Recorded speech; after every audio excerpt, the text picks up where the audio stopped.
Monsieur Goldman. Oui, mais comment ça va là? Ça va bien, merci. Well, merci. c'est un grand honneur d'être toi ici, right? Moi aussi. I was blessed enough this Sunday afternoon.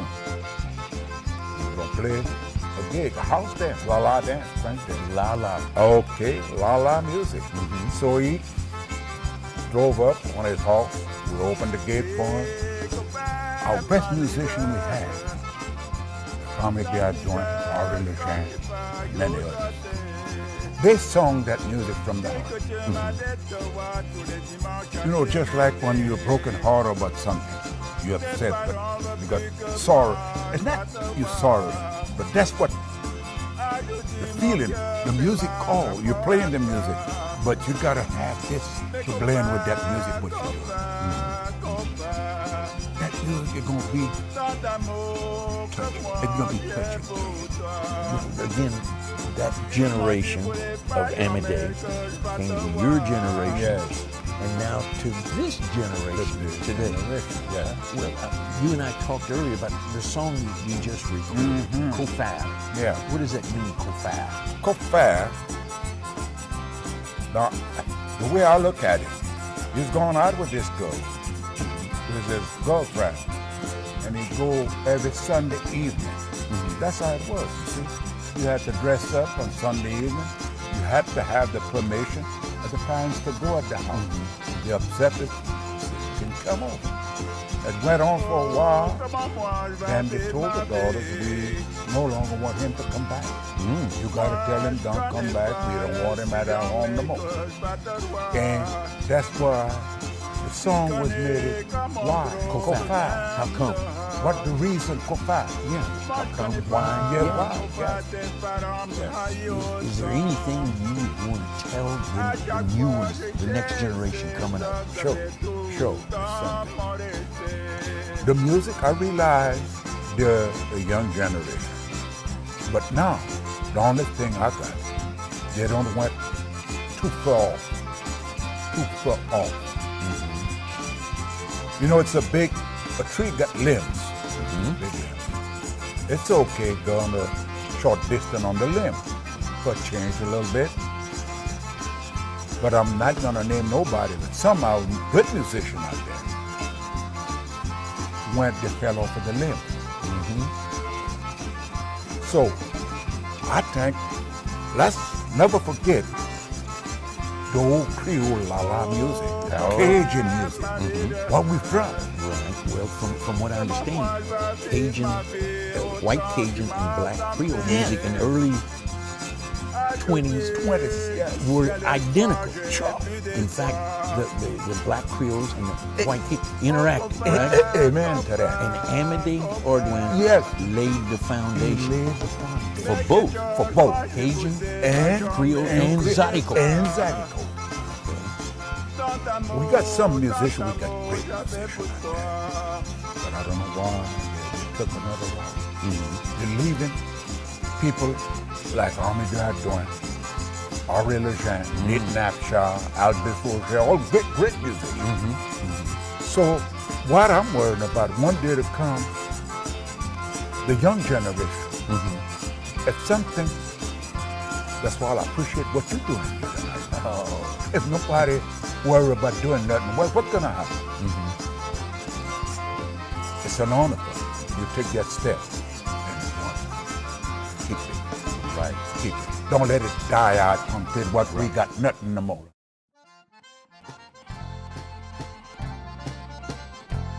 Okay, my name is Reggie Mott. I'm from Church Point, Louisiana, and I've been playing Cajun music since the age of 8 years old. I got my first accordion at 8 years old, and I started learning to play. At 8, I played my first professional dance when I was 13 years old. I learned to play from my grandfather, Thomas Mott. What got me interested in playing Cajun music was Mr. Albert Roger and the Lafayette Playboys that played on local television. My parents listened to the Cajun music on radio, and that's what got me started. Well, I'm glad to see the younger people are still picking it up. There's more young musicians now than ever. Like when I grew up in school, Cajun wasn't cool. It wasn't like it is now. As the years went on and Cajun music started becoming more popular, then I remember for our first class reunion, most of the kids that, not say most, but a lot of them that picked on me in school for speaking French and playing Cajun music came up to me and said, you know, all the time we picked on you in school for playing Cajun music and speaking French. Now we wish we knew how to speak French.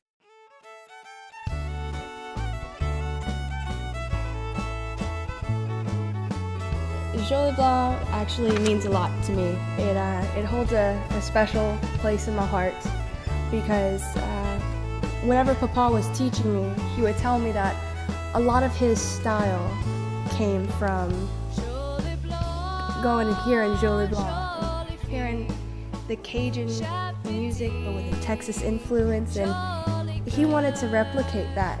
And from that, he was able to create his style, which is now my style. So it's a favorite of mine. As far as Jolie Blanc, that was one of the first songs he taught me to play. I was playing guitar, and when we started playing Cajun music, that was one of the first ones he taught me. He played guitar too, so he showed me the chords so that he could do the fiddling on. That was always one of his favorites, and I said it was a song that captured his imagination as far as music. He was playing real traditional stuff, but then when he heard Harry Show's version of Jolie Blanc, he said it just struck a chord in him, and, you know, pardon the pun, and that's, you know, really took his playing to another level to aspire to Harry's style now. The fiddle that I use for the recording is actually my grandfather, Hadley Castillo's fiddle, which it's been passed on to me as many traditions in Cajun music. And so, you know, he became an ambassador for the preservation of the music because it was so important to him to keep it going. And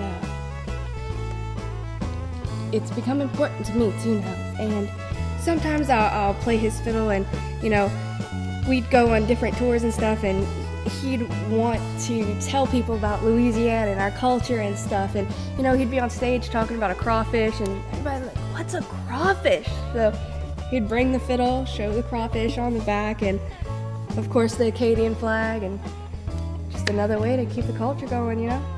Look up the music. If you want to play, find what makes you happy. Find what interests you, and whenever it does interest you, look it up, listen to it, and keep listening to it. But on top of that, look up the history, because you want to know where this music came from.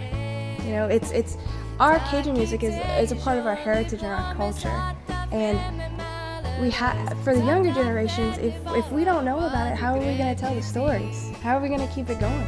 You know.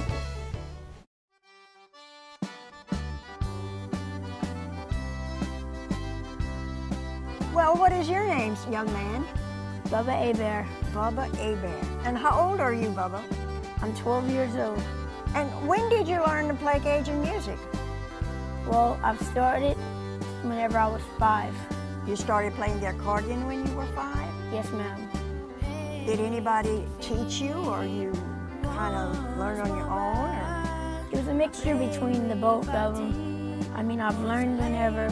I learned for 2 years from a very, very nice fella named Mr. August Broussard from Lake Arthur. Yes. Now, understand that your great-grandfather, Ira Lejeune, made this song that you sang, The Love Bridge Waltz, famous. Back then, it was during the string band era, when the accordion had kind of died out of Cajun music. And when he recorded this song, he had such passion and feeling that it excited people, and then the accordion came back into Cajun music. Yes. And how do you feel when you play that song? I feel it makes me happy that I can keep it alive in the family. When did you first hear it? That's a tough one. I had it teach to me. That was my 5th song that Mr. August Broussard taught me.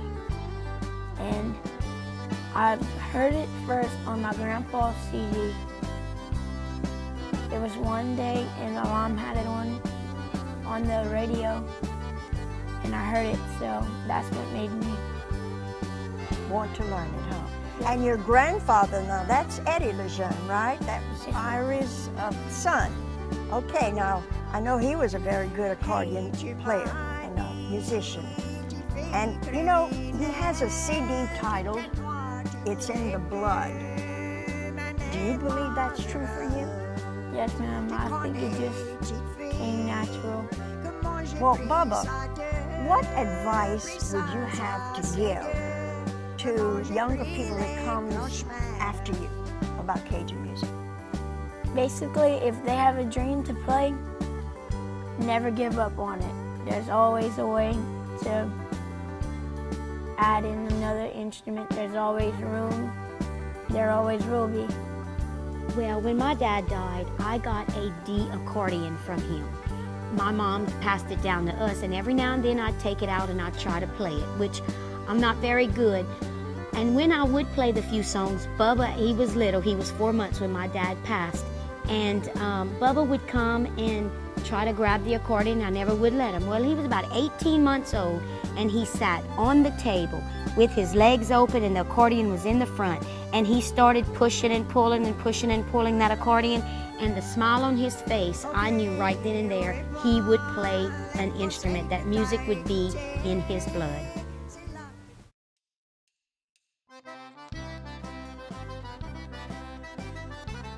And what got you interested into Cajun music? Like Megan said, my grandparents owned the restaurant, and Live Cajun music? every night. Yeah. And ever since, I mean, I was in diapers, and my dad, he bought a Sidney Brown accordion. My great uncle, Sidney Brown, my dad bought this accordion, and he just had it sitting on the floor as a collector's item, I guess. And I asked him, I said, well, who's gonna play that thing? Yeah. And he said, well, you can. So I said, well, when I'm taking lessons. And then like that, we just started taking lessons. From who did you take lessons from? I took lessons from the late Kenneth Thibodeau. Oh, excellent accordion player. I actually have his Oh wow, there's a picture. on my Kenneth accordion. Thibodeau. Yeah, he died. That's 10 years ago in 03. Yeah. In grade school, I think that it was kind of like, look, you know, the accordion, Cajun music, whatever. it's kinda you know. passé. Yeah, but now in college, I don't know what the difference is, but people are more like, wow, you know, that's awesome. They appreciate it for what it is.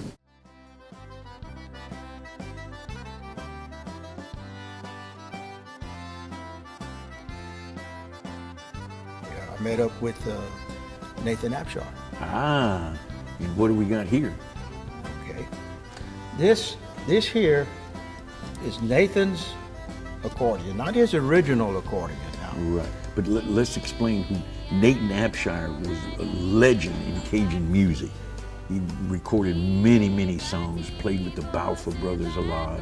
oh yeah. Nathan was, The king. yeah. Many people considered him the king. You know, if Right. he wasn't number one, he was number two. Okay? Right. Abshar won that accordion in a contest in 1960 in Lake Charles at the Shamrock. I'm pretty sure it was at the Shamrock Club. Mr. Valentin Lopez, who had just started making accordions, made this accordion and donated it to it was going to be donated to the winner. And as good a master musician as he was, he never, ever showed any signs of boredom or, why I gotta go through this. Here's a guy, he don't know how to play, and he loved his music so much, he wanted to pass it on. I play on Nathan's accordion often, so this old man brought this accordion, Mr. Langley, and I recognized it. So I took it to Nathan. I said, Mr. Nate, look what I've got here. So he said, where you got that? So I told him. He said, I'll buy it from you. I said, oh no. I said, I'll tell you what I'll do. I said, I'll trade you. I'll trade you for that. That one. He said, in French. Yeah, in French he said, "Nee," he said, "Tu peux pas tromper une étoile qu'après tomber. You can't catch a falling star."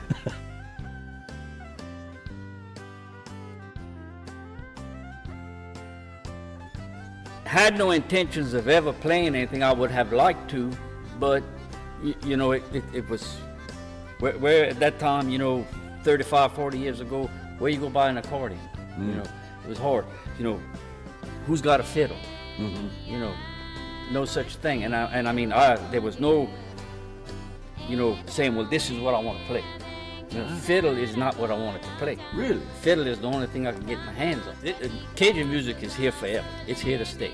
Now, there might not be any more Cajuns in 100 years from now. There might not be no language, but the music is here to stay. I mean, they can play music. I mean, I'm a prime example. When I grew up, you know, they didn't want to talk French in front of me because it was either they didn't want me to know what was going on, or like you said, they got slapped so many times in school or on their knees and put in the corner for speaking it, they just didn't do it anymore. It was my biggest regret in life, and I still got it in my head that one of these days, you know, I'm gonna learn it and talk fluently.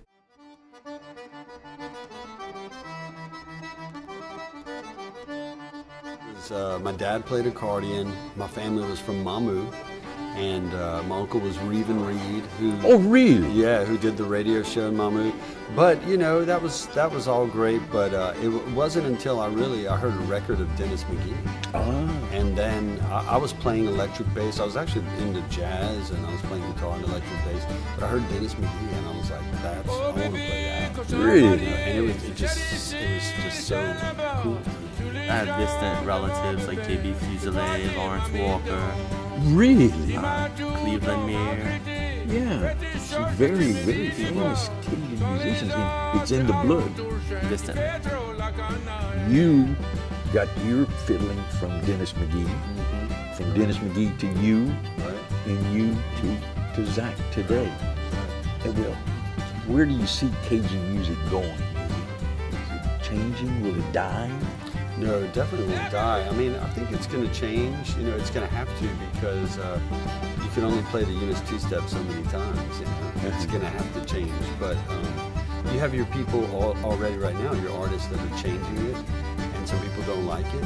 But, you know, look at what Lawrence Walker did and Adam Abear did, you know, 50, 60, 70 years ago. People were kind of, the old people didn't like it, but look, now they're legends.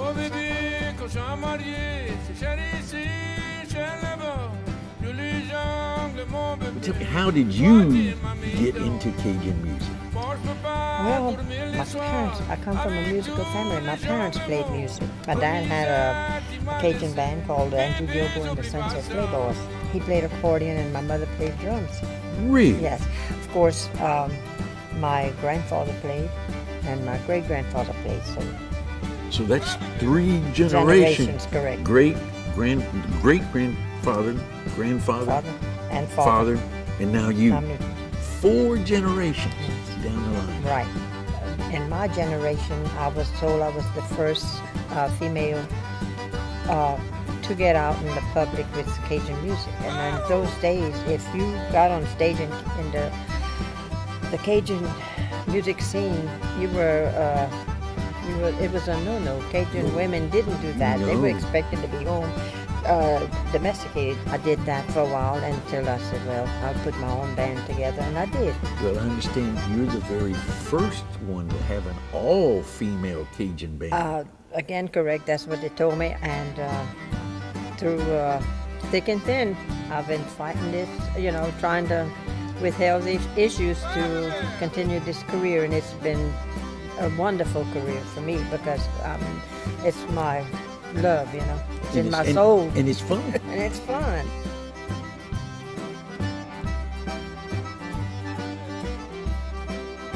Today, they're much more readily exposed to Cajun music today than we had ever chance. And there was a club down the road from us called Webb's Neighborhood Lounge. And I had an old Schwinn bicycle with knee action. I don't know if you remember those. And every Sunday afternoon, I'd get on my bicycle, and I would go over there. And Russell told me that his father was the bouncer over there, and would check the cars and set the parking lot. And and I would go listen to the music. I'm talking Lawrence Walker. I'm talking. Really? Yeah. Aldous Rozier, all those guys were playing. I never did get a chance to see them, but I heard them from outside the building. They wouldn't let you in. They wouldn't let me in, though. They wouldn't let me in. In fact, Do they let you in now? The old guy would chase me off. He says, sors d'ici. Tu es là tous les dimanches. Quoi tu fais ici? And he didn't know that I spoke French. So one day, after about three weeks of him chasing me away, he says, pourquoi tu viens ici comme ça? Why you come over here like that? He says, parce que j'aime la musique cajun, je veux écouter la musique cajun. He looked at me, he said, mais tu peux rester si tu vas. I told him, I said, I love Cajun music and I love it here, come listen to it. So instead of chasing me away after that, he let me stay and listen. He was my main mentor. When I saw him, I probably told you the story already, when at the Main Street, because I was there for weeks, and I would sit in the corner and I would just absorb all of this cultural music, beautiful music, and being played live with all my heroes. And Dewey was there. So you came up to me and says, "Hey, I seen you here already. Don't you go? You play something?" Then I said, "Well, yeah, I started playing the accordion." He said, "Why don't you get up there and play?" Then I said, "Okay." So when I turned around and get my accordion, Dewey was leaving. And I said, "Oh man, he's leaving." So I think Claudia had asked him if he would stay, and he said that he had a bus route the next morning and he had to leave. Now this was probably 11 or 12 o'clock at night, and I said, "Oh man." And I used to do a whole bunch of Balfa tunes. Mm-hmm. And I did that, the Châtie Fée de la Capogne. J'étais au village pour chercher la Châtie Fée. And it's a Balfa tune. Mm-hmm. And so, man, I was so disappointed that he had left, and I had no fiddle player. I had Claudia, and I had 3 or 4 other guitar players. So it was a song that Rodney used to sing all the time, Dewey's brothers. So I noticed him through the corner of my eye. When we started playing the song, he kind of looked my way, and then he got a drink to leave, and he had his fiddle. And when he hit the door, I started singing, and then he stopped. And when he stopped, he looked over like that to see who was playing. Then he turned to you and he did, "Who's the new guy?" And so by the time I sang the second verse, he had taken the fiddle out of the case and was right next to me. J'étais dans mon plat. I was in my place. Ça me choque les frissons juste pour penser à ça. It gives me the chills just to think about that. You can love, this is Ray Landry's, it can be on my tombstone, you can love Cajun music as much as me. You will never love it more than me. Ooh. And that's a fact. Everybody who knows me knows my love for the Cajun music and Cajun culture as well. We as people who don't want to lose the culture and the music, we love it so much we never want to see it die. Right. So we're always concerned about it. And one of the things that if we don't do something with our culture, it's going to die. If we don't do that, and I heard one young Cajun musician say, it's not going to die. We are keeping the tradition alive, and it's unfair to them because they are. Mm-hmm. It's not going to die. And one of the things that I see at the jam session, totally amazing kids. Like the Babineau sisters, when they started, they were 11 and 13, accomplished musicians. Not only can play the fiddle, play the guitar, and sing, like Zach, for instance, Zach Fuselier. This kid is amazing. Just in 1 year, he has transformed himself into one of the best young traditional Cajun fiddlers that are out there. Mm-hmm. And when you look out Saturday, for instance, last Saturday, I got a little guy, Jake Ritter, 5 years old. The accordion he's holding is much bigger than him. He's looking at me over the bellow, and all you can see is his eyes. And he's looking at me, and he's trying to play the accordion, and he's lip syncing to me. He knows, 5 years old, he knows all the words on the song, and he's looking at me. And this is what's amazing. And then I got these 2 young Thibodeau kids, both playing the fiddle. They can't be 7 and 8 years old. So is our Cajun music and culture dying? Absolutely not.